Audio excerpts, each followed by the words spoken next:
Olá pessoal, tudo bom? Hoje nós vamos falar sobre a vida de Billy Graham e o evangelicalismo global, ok? Para a gente se localizar, o período em que Billy Graham viveu foi entre 1918 ao ano de 2018. Quando ele faleceu, ele tinha 99 anos de idade. Então vamos falar agora sobre o contexto político daquela época que Billy Graham viveu, principalmente sob o ponto de vista dos Estados Unidos, certo? Os Estados Unidos eram, no caso, as antigas 13 colônias da Inglaterra, né? Se tornaram independentes da Grã-Bretanha a partir de 4 de julho de 1776, com a Declaração de Independência. Porém, o conflito com a sua antiga metrópole durou cerca de 5 anos. O Tratado de Paris, assinado em 1783, reconheceu por fim a sua independência. Em 1787, representantes das ex-colônias redigiram uma Constituição Federal, notavelmente avançada, que proporcionou o arcabouço para a democracia representativa nos Estados Unidos. Ao longo do século XIX, os Estados Unidos se consolidam no continente norte-americano, avançando em direção à costa do Pacífico. Através da compra e de tratados com os franceses e britânicos, adquiriram territórios da Louisiana e noroeste do Pacífico, enquanto que com a guerra contra o México, que ocorreu entre 1846 a 1848, anexaram o Texas, a Califórnia e o Novo México. Além disso, adquiriram o Alasca dos russos, o Havaí e assumiram territórios ultramarinos, como Porto Rico, Guam e Filipinas. O Destino Manifesto desempenhou um papel importante na obtenção de apoio para o expansionismo norte-americano. Ele acabou se transformando em uma ideologia moral, no qual apresentava o expansionismo como uma missão divina. Enquanto os Estados Unidos levavam adiante sua política de expansão, tensões se acumulavam entre os estados industrializados do norte, que em grande parte haviam já libertado seus escravos, e os estados agrícolas e escravagistas do sul. Em 1861, a Guerra Civil começa entre os confederados, que seriam no caso os estados do sul, e a União, que seriam no caso os estados do norte. E esse conflito termina em 1865, com a vitória da União. A vitória do Norte resultou na abolição da escravatura nos Estados Unidos, no fim da Confederação Sulista e no fortalecimento do governo federal. Com a vitória americana e de seus aliados na Primeira Guerra, no caso na Primeira Guerra Mundial, que ocorreu entre 1914 e 1918, e também na Segunda Guerra Mundial, que ocorreu entre 1939 a 1945, há um deslocamento de protagonismo na conjuntura mundial. No caso da Europa Ocidental, destruída pelos conflitos, para os Estados Unidos, como maior potência econômica e militar da época, e também, no caso, a União Soviética. Entre essas duas novas superpotências ocorre a Guerra Fria, no qual esses países disputam a sua influência em relação aos outros países, um defendendo o capitalismo, no caso os Estados Unidos, e o outro socialismo, no caso a União Soviética. O marco que representou o fim desse embate ocorreu em 1989, com a queda do Muro de Berlim, na Alemanha, tendo assim como vitoriosos os americanos. Nos anos seguintes, os Estados Unidos dominam o cenário geopolítico, porém nas primeiras décadas do século XXI surge a tendência de um cenário mundial multipolar, contando como protagonistas os Estados Unidos, a China, a União Europeia, dentre outros. O governo dos Estados Unidos é uma república federal presidencialista. Okay? Agora vamos falar sobre o contexto econômico.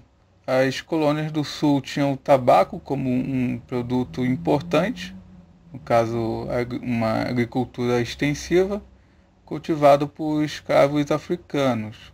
A região do litoral sul tornou-se região de grandes propriedades de monoculturas, no caso plantations, voltadas para o mercado externo, formando-se uma sociedade aristocrática rigorosamente estratificada.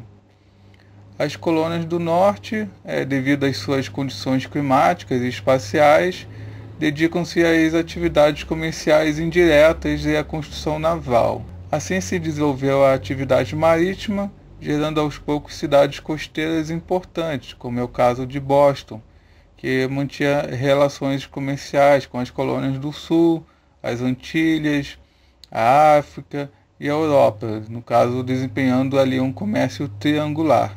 As colônias centrais possuíam boas condições físicas e climáticas para a agricultura extensiva, tendo como principal produto o trigo. Além desse, cultivavam milho, centeio, aveia e cevada, que concorriam com os produtos da metrópole. A quantidade de trigo produzida era suficiente para permitir a exportação desse produto, em especial para as Antilhas. Estabeleceu-se também ativo comércio de peles com os indígenas, trocadas geralmente por pólvora e rum. Na Pensilvânia e Nova York, dedicaram-se à construção de navios e ao comércio. E desde os primórdios do período colonial, portanto, as colônias centrais e setentrionais, no caso norte, tiveram início de atividades manufatureiras. No contexto da Guerra Civil, entre 1861 e 1865, os estados do norte eram mais industrializados e utilizavam predominantemente mão de obra assalariada, enquanto que os estados do sul eram voltados para a agricultura e utilizavam mão de obra escrava.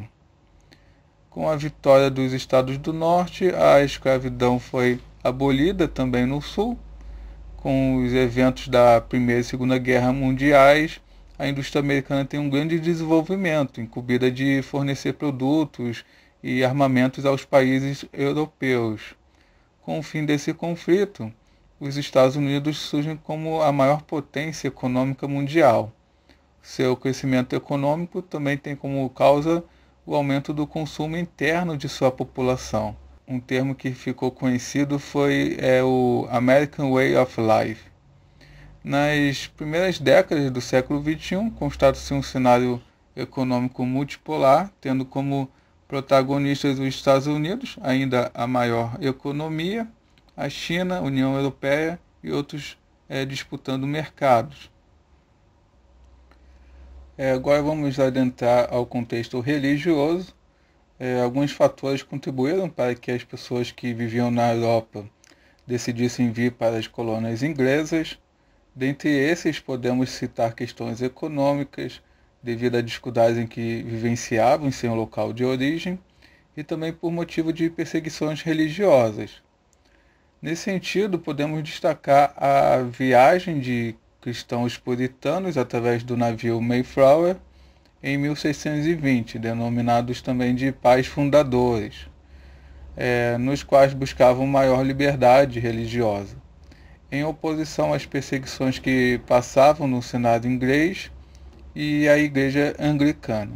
A colônia da Baía de Massachusetts foi estabelecida em 1628, resultando em uma onda de imigração puritana congregacional em fuga das perseguições na Inglaterra. Os puritanos que chegaram às 13 colônias almejavam uma nação de santos, uma sociedade pactual regida pelas escrituras. Colonos de outras nações europeias também chegaram no século XVII e, consequentemente, as suas crenças e ramos do cristianismo. Da Inglaterra também vieram católicos, quáqueros, anglicanos, dentre outros. Por volta de 1700, era visível o declínio da fé evangélica, provocado pela influência do processo colonizador, com seu aumento populacional, sucessão de guerras brutais e declínio da espiritualidade dos ministros. Entretanto, em 1726, iniciou-se um avivamento nas congregações reformadas holandesas em Nova Jersey e depois se alastrando para outros grupos.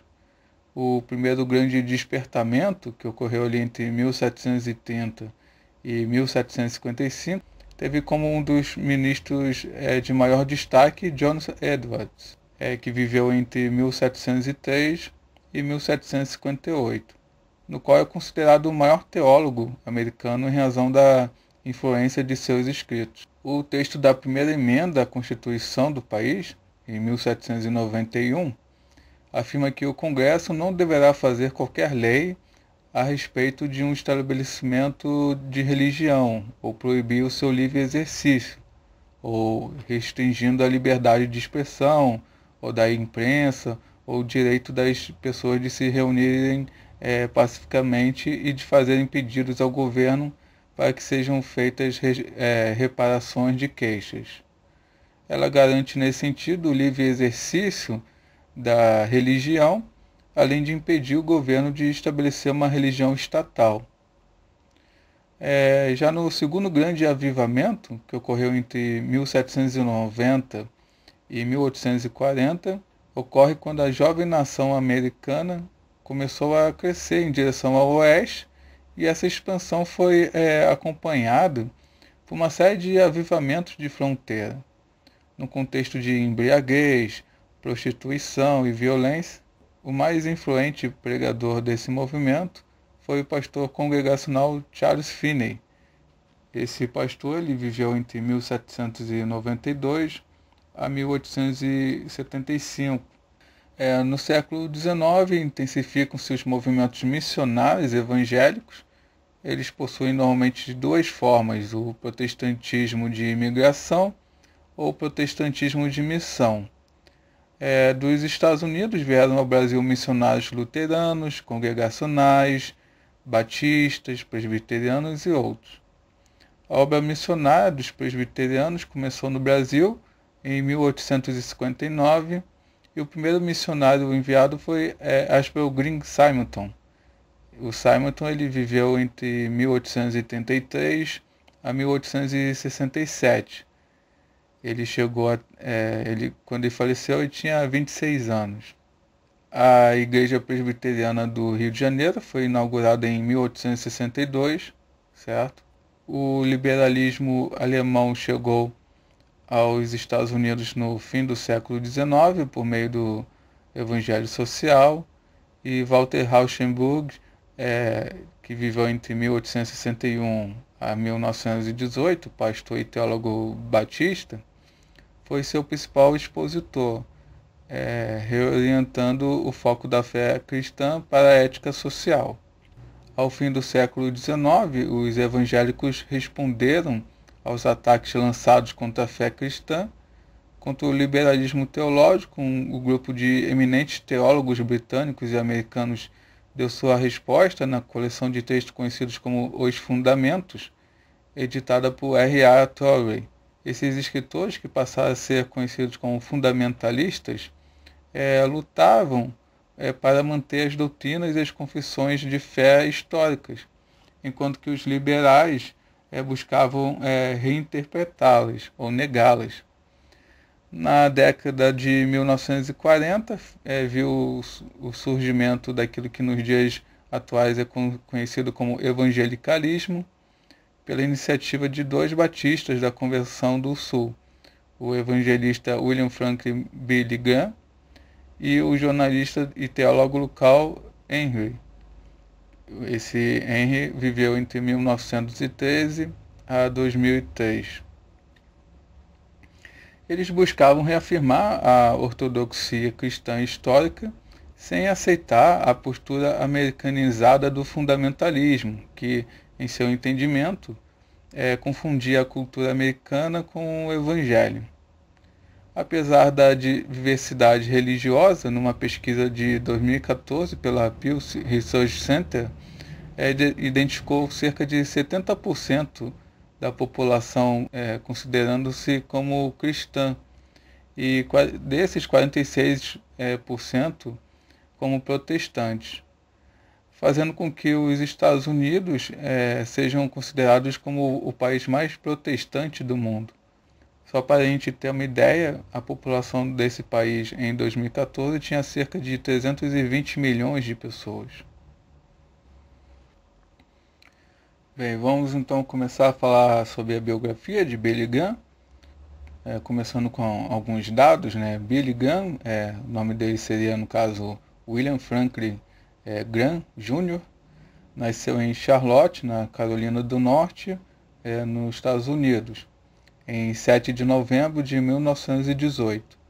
Casou-se com Ruth Graham e tiveram 5 filhos. Ele morreu em Montreat, na Carolina do Norte, nos Estados Unidos, em 21 de fevereiro de 2018, aos 99 anos de idade. Vamos falar um pouco então sobre o percurso de Billy Graham. Ele nasceu em uma fazenda leiteira em Charlotte, Carolina do Norte, em 7 de novembro de 1918. Os pais eram cristãos e a família ia regularmente a uma igreja presbiteriana reformada. Depois de participar de várias reuniões de evangelismo, Graham se converteu aos 16 anos de idade, em 1934. Após terminar o ensino médio na Sharon High School, em maio de 1936, Graham foi para a faculdade Bob Jones College, localizada na cidade de Cleveland, no Tennessee. Mas achou extremamente sectário, influenciado pelo fundamentalismo, e se transferiu para o Instituto Bíblico da Flórida, em 1937. Graham foi ordenado ao Ministério Pastoral dos Batistas Sulistas em 1939. Ele termina o curso de Teologia na Faculdade de Eton em 1943. Billy Graham casou-se em 1943 com Ruth Bell, que depois passou a se chamar Ruth Graham. Ela era filha de missionários presbiterianos dos Estados Unidos em missão na China. Depois de se formar na faculdade, Graham pastoreou a Igreja Batista da vila de Western Springs e em Eastern Springs, antes de se juntar à Juventude para Cristo, que era uma organização fundada para o Ministério da Juventude e militares durante a Segunda Guerra Mundial. Durante 4 anos ele pregou em todos os Estados Unidos, Canadá e na Europa, na era pós-guerra imediata ali, né? Emergindo como um jovem protestante evangelista ascendente, e depois saiu da Juventude para Cristo em 1948 para se dedicar a fazer sermões em nome próprio, sempre a favor do renascimento da fé. Em 1948, em um quarto de hotel em Modesto, na Califórnia, Graham e sua equipe evangelística estabeleceram o Modesto Manifesto, que seria um código de ética da vida em trabalhar para se proteger contra acusações de abuso financeiro, sexual e poder. Em suas chamadas cruzadas, que eram eventos evangélicos de massa que organizava desde 1948 em estádios, parques e outros locais públicos, Billy Graham já alcançava uma audiência direta de quase 210 milhões de pessoas em 185 países. O foco de seus sermões geralmente é que Jesus Cristo é o único caminho de salvação. De 1948 a 1952, ele foi presidente do Northeast Bible College, em Minneapolis, e a carreira de Billy Graham teve projeção nacional com sua cruzada de Los Angeles em 1949, quando a cadeia de jornais Hearst lhe deu popularidade nacional. Em 1950, ele fundou a Associação Evangelística Billy Graham, uma organização de evangelização. Seu programa Hora da Decisão, que está na televisão desde 1950, tem ampliado o alcance de sua evangelização.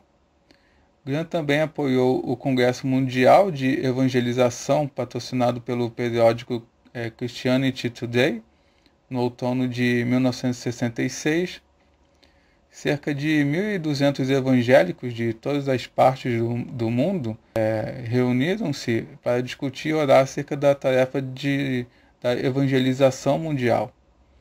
A maior conferência sobre evangelização foi realizada em Lausanne, na Suíça, em julho de 1974, com mais de 2.400 delegados, sob a influência do ministério de Billy Graham. O Pacto de Lausanne, que foi esboçado por um comitê internacional dirigido por John Stott, foi o resultado do encontro. Enfatizou a lealdade às Escrituras como infalível regra de fé e prática. Tá? Billy Graham se tornou o evangelista que falou pessoalmente para mais pessoas da cruz de Cristo como o único meio de salvação em toda a história do cristianismo. Após as doenças do pai, Frank Graham, seu filho, cuida da instituição e das cruzadas, e seu neto, Will Graham, organiza cruzadas entre os jovens. Billy Graham morreu em sua casa, na Carolina do Norte, no dia 21 de fevereiro de 2018, aos 99 anos de idade. Agora vamos falar sobre algumas questões e pensamento, que Billy Graham teve que vivenciar, começando com relação ao liberalismo teológico. Também era conhecido como modernismo.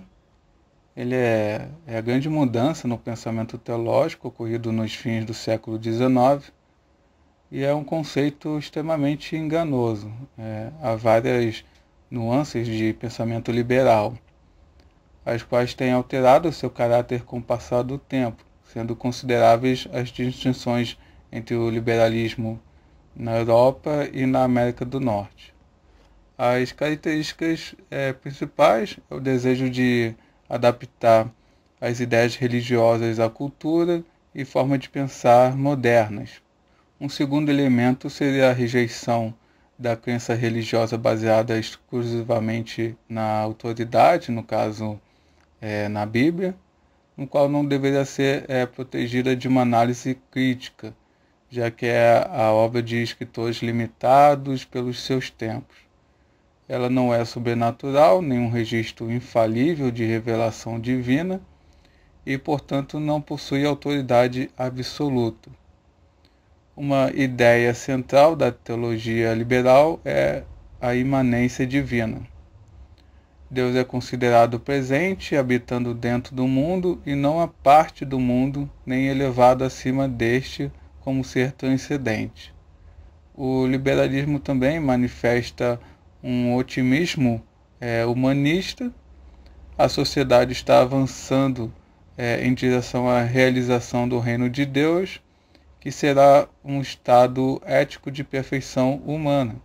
O liberalismo teológico teve sua origem na Alemanha, onde convergiam várias correntes teológicas e filosóficas no século XIX.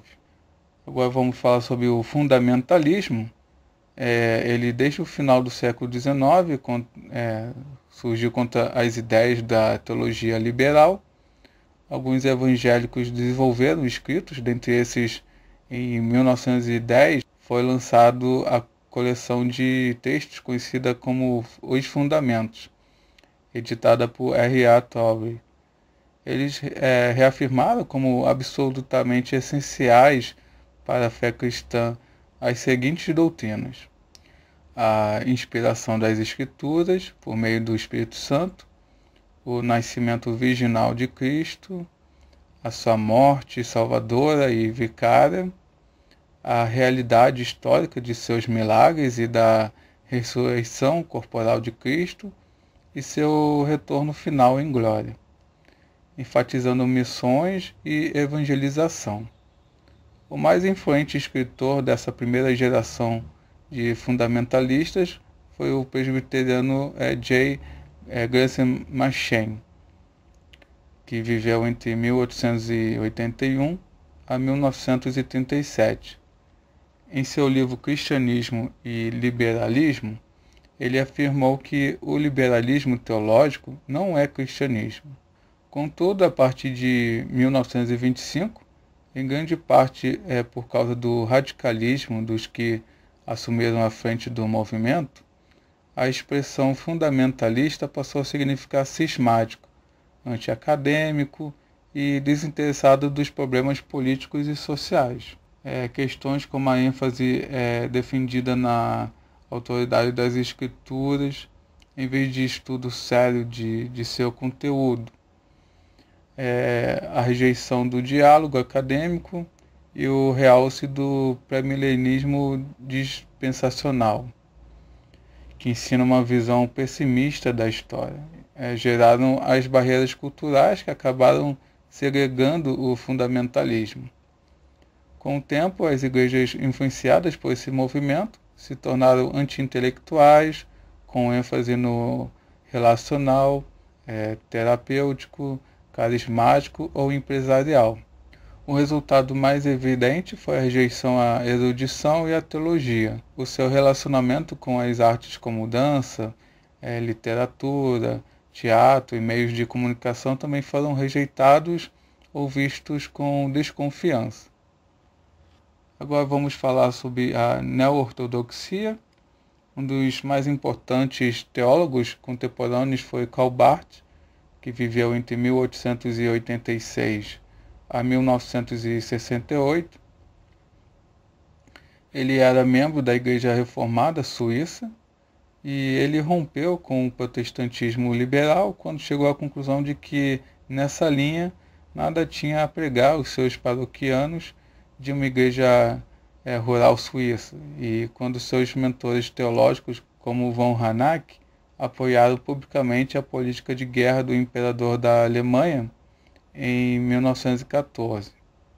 Em 1919, o Barth publicou o comentário à Carta aos Romanos, considerado um dos mais importantes tratados teológicos do século XX, por atacar impiedosamente a teologia liberal e o sentimentalismo religioso. Esta obra foi revisada em 1922, o que marcou o início do movimento conhecido como neo-ortodoxia, uma tentativa de reinterpretar os temas reformados em categorias modernas. Alguns ensinos defendidos pelos neo-ortodoxos seriam uma teologia do encontro entre Deus e o ser humano. Deus é totalmente transcendente, exceto quando decide revelar-se ao ser humano. Cristo, conforme manifesto nas Escrituras, é o Cristo da fé e não necessariamente o Jesus histórico. Cristo é a revelação de Deus. Cristo não teve nascimento virginal, defendido por Branner. A Bíblia contém a palavra de Deus. A Bíblia é humana e falível, sendo confiável somente à medida que Deus se revela por meio de encontros com a Escritura. O relato da criação é um mito, defendido por Niebuhr, ou uma saga, defendido por Barth. O homem é totalmente pecaminoso e somente pode ser salvo pela graça de Deus. Toda a humanidade está eleita em Cristo, defendida por Barth. Não existe nenhum pecado herdado de Adão. E o homem peca por opção e não por causa da sua natureza. O inferno e o castigo eterno não são realidades, defendidos por Branner também.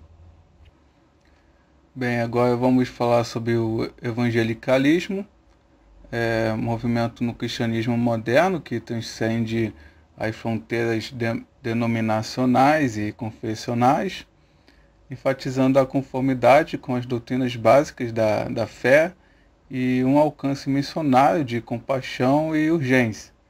Quem se identifica com esse movimento é um evangélico conservador ou evangelical, que crê no Evangelho de Jesus Cristo e o proclama.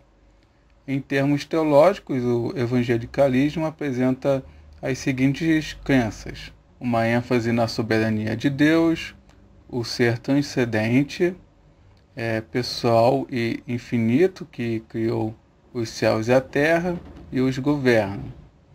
As Escrituras, como o registro divinamente inspirado da revelação de Deus, o guia infalível e autorizado para a fé e prática, negam a doutrina do iluminismo, que declara a bondade inata do homem, acreditam na depravação total do ser humano. Cristo fez expiação pelo pecado lá na cruz do Calvário, ao derramar seu próprio sangue, e assim redimiu o homem do poder da morte espiritual, morrendo no seu lugar. Acreditam que a salvação é somente pela fé e não por boas obras. A proclamação da palavra de Deus é um aspecto importante. A santidade não envolve um afastamento do mundo, mas o crente deve enfrentar corajosamente o mal e vencer seus efeitos, tanto pessoal quanto socialmente, além de outros ensinos compartilhados também por outros cristãos ortodoxos, como a Trindade, a encarnação de Cristo, seu nascimento virginal e sua ressurreição corpórea, a realidade dos milagres e da dimensão sobrenatural, a imortalidade da alma e a ressurreição final. Portanto, o evangelicalismo afirma as crenças centrais do cristianismo histórico. Com relação ao seu significado histórico, embora o evangelicalismo seja geralmente considerado um fenômeno contemporâneo, o espírito evangélico sempre se manifestou no decurso da história eclesiástica. A dedicação, a disciplina e o zelo missionário também eram características da Igreja Apostólica, dos pais da Igreja, do monasticismo primitivo, dos reformadores. Há um esfriamento ao surgir a ortodoxia luterana e o domínio de muitas igrejas por governantes civis. A recuperação do vigor espiritual da Reforma resulta do pietismo alemão, o metodismo e o grande despertamento, movimentos que se arregavam no puritanismo como uma oposição ao esfriamento gerado pelo iluminismo. No século XIX, o movimento evangélico avança com as missões e o reavivamento na América do Norte. No início do século XX, no entanto, o evangelicalismo entrou em eclipse temporário, o mundanismo atraente, caracterizado pela ênfase na prosperidade material, pela lealdade à nação e Estado e por um individualismo, inspirado pelo darwinismo social, praticamente arrancou a raiz principal da solicitude social. Os cristãos ortodoxos pareciam incapazes de enfrentar o dilúvio de novas ideias, no caso a alta crítica alemã, o evolucionismo darwinista, a psicologia freudiana, o socialismo marxista, o niilismo de Nietzsche e o naturalismo da nova ciência. Todas estas coisas subvertiam a confiança na infalibilidade da Bíblia e na existência daquilo que é sobrenatural. O banho de sangue produzido pela Primeira Guerra Mundial esmagou o conceito otimista, pós-milenista, de introduzir o reino de Deus imediatamente depois de vencer o domínio dos males sociais na nação e de se cumprir a grande comissão de levar o Evangelho a todas as partes do globo terrestre. Depois da Segunda Guerra Mundial, houve uma grande reviravolta. Os empreendimentos missionários no estrangeiro, os institutos e faculdades bíblicos, os trabalhos entre estudantes universitários e os ministérios através do rádio e da literatura florescem. E as campanhas evangelísticas do então jovem Billy Graham tiveram impacto global. Apesar das diferentes tradições evangélicas, nem por isso o ecumenismo evangélico deixou de avançar rapidamente. A organização Billy Graham tem sido um catalisador importante, especialmente quando provocou o Congresso Mundial de Evangelização em Lausanne em 1974.